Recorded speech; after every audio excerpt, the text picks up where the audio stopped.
ત્યારે નથી એને પરમિશન આપવામાં આવતી કે એના પ્રોટેસ્ટમાં રેલી પણ કાઢવા નથી દેતા। આ તમે જોઈ શકો છો કે પોલીસને આગળ કરીને કેવી રીતના આદિવાસી સમાજનો અવાજ દબાવવામાં આવી રહ્યો। ચૈતર વસાવાને 7 વર્ષની નહીં પણ આજીવન જેલની સજા થવી જોઈએ, કેમ કે ચૈતર વસાવાએ ગરીબોના નામે ચરી ખાવાનું કામ કર્યું છે, ગરીબોની સેવા કરવાના નામે પોતાનો ધંધો બનાવી દીધો છે। ચૈતર વસાવાને 7 વર્ષની જેલ થઈ છે ને, એ તો સાવ ઓછી સજા કહેવાય।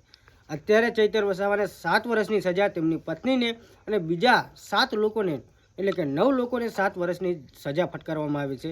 પણ શું ચૈતર વસાવાએ ખરેખર લોકો માટે કંઈ કામ કર્યા છે ખરા? તો લોકો આટલા બધા ચૈતર વસાવાને જેલમાંથી બહાર લાવવાના પ્રયત્નો કેમ કરી રહ્યા છે? ચૈતર વસાવા માટે ભૂખ હડતાલ કેમ કરી રહ્યા છે? ચૈતર વસાવા માટે પોતાનું ઘર મૂકી અને આંદોલનો કેમ કરી રહ્યા છે? રસ્તાઓ કેમ જામ કરી રહ્યા છે? તો મિત્રો, ચૈતર વસાવાએ એવા તો શું કામ કર્યા છે જેની પાછળ લોકો એમને બહાર લાવવા માટે આટલો બધો સપોર્ટ કરી રહ્યા છે? તો મિત્રો, ચૈતર વસાવા ધારાસભ્ય તો છે, પણ આદિવાસી સમાજને બધી સમાજને જ્યાં પણ જરૂર પડે છે ને ત્યાં ચૈતર વસાવા હાજરી આપે છે। ગુજરાતનો એક જ એવો ધારાસભ્ય છે જે લોકોનું થોડું પણ હિત ઈચ્છે છે, કે લોકોને જ્યાં પણ મદદની જરૂર પડે છે, લોકોને જ્યાં પણ ખોટું થતું હોય છે ને ત્યાં ચૈતર વસાવાની હાજરી હોય છે। એટલા માટે જ અત્યારે તેમને જેલની સજા થઈ છે ને 7 વર્ષની, એમને જેલની બહાર લાવવા માટે લોકો રસ્તાઓ જામ કરી રહ્યા છે, રોડ જામ કરી રહ્યા છે અને આંદોલનો કરી રહ્યા છે। પણ શું મિત્રો, તમને ખરેખર લાગે છે કે ચૈતર વસાવા જેલની બહાર આવશે ખરા? ચૈતર વસાવાને શું ખરેખર 7 વર્ષ જેલની અંદર રહેવું પડશે? અત્યારે ચૈતર વસાવાને છોડાવવા માટે રસ્તાઓ તો જામ થઈ ગયા છે। આદિવાસી સમાજ નહીં, બધા સમાજના લોકો ચૈતર વસાવાને સપોર્ટ કરી રહ્યા છે। અત્યારે તમે ગુજરાતની અંદર જોશો તો ચૈતર વસાવાને ગોપાલ ઇટાલિયાએ અને જે એડવોકેટ મેહુલ બોગરા છે એ લોકોએ પણ કહ્યું છે કે ચૈતર વસાવાને ક્યાંક ને ક્યાંક ફસાવવામાં આવી રહ્યા છે। અને ઘણા બધા લોકો તો એવું પણ કહી રહ્યા છે કે ચૈતર વસાવાને જો જેલની બહાર આવવું હોય ને, જેલની બહાર આવવું હોય કે 7 વર્ષની સજામાંથી જો છુટકારો મેળવવો હોય ને, તો એક જ કામ કરવાની જરૂર છે, આ પાર્ટીમાં જોડાય છે। તો શું મિત્રો, આ વાત સાચી છે કે ચૈતર વસાવાને ફસાવવાના પ્રયત્નો થઈ રહ્યા છે?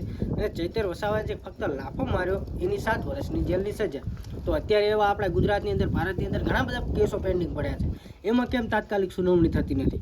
આ તો ફક્ત ને ફક્ત જે ગરીબોનું સાચું અને ગરીબો માટે જે અવાજ ઉઠાવે ને એવા લોકોને જ દબાવવાની કોશિશ કરે છે।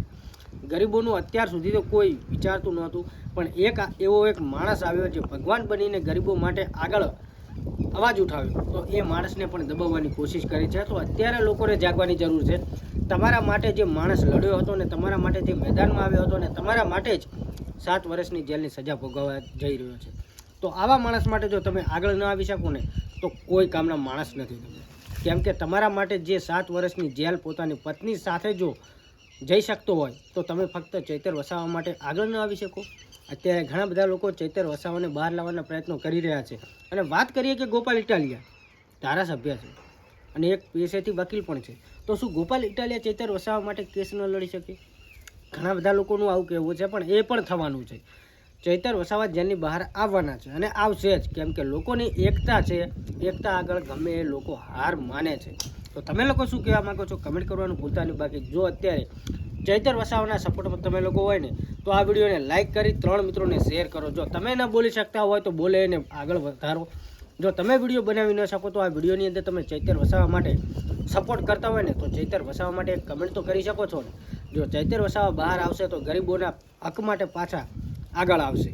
બાકી જો ચૈતર વસાવા જે ગરીબોના હક માટે એક માણસ પણ બોલવા તૈયાર નથી, ત્યારે જો આ ધારાસભ્ય આગળ આવતો હોય તો એમના માટે તો તમે વિડીયોને લાઇક ન કરો તો કાંઈ નહીં, પણ ચૈતર વસાવા માટે કમેન્ટ બોક્સની અંદર શું કહેવા માગો છો એ તો લખી શકો છો। બાકી અત્યારે જે વિડીયો વાયરલ થઈ રહ્યા છે એ વિડીયો તમે જોઈ શકો છો, અને વિડીયો જોયા બાદ તમને શું લાગે છે કમેન્ટ કરવાનું ભૂલતા નહીં। બાકી ચેનલ પર પહેલી વાર આવ્યા તો આપણી ચેનલને સબસ્ક્રાઈબ કરજો। ઘણા બધા લોકો વિડીયો તો જોવે છે પણ ચેનલને સબસ્ક્રાઈબ કરતા નથી, તો મિત્રો ચેનલને સબસ્ક્રાઈબ કરી દો, કેમ કે તમારા માટે આવા વાયરલ ટોપિકનો વિડીયો આપણે લાવતા રહીશું। બાકી અત્યારે જે વિડીયો વાયરલ થયું તો વિડીયો જો અને ચૈતર વસાવા માટે આપણે ફૂલ સપોર્ટમાં જઈએ। તમે લોકો ચૈતર વસાવાને સપોર્ટ કરો છો કે નથી કરતા કમેન્ટ કરવાનું ભૂલતા નહીં। જય માતા।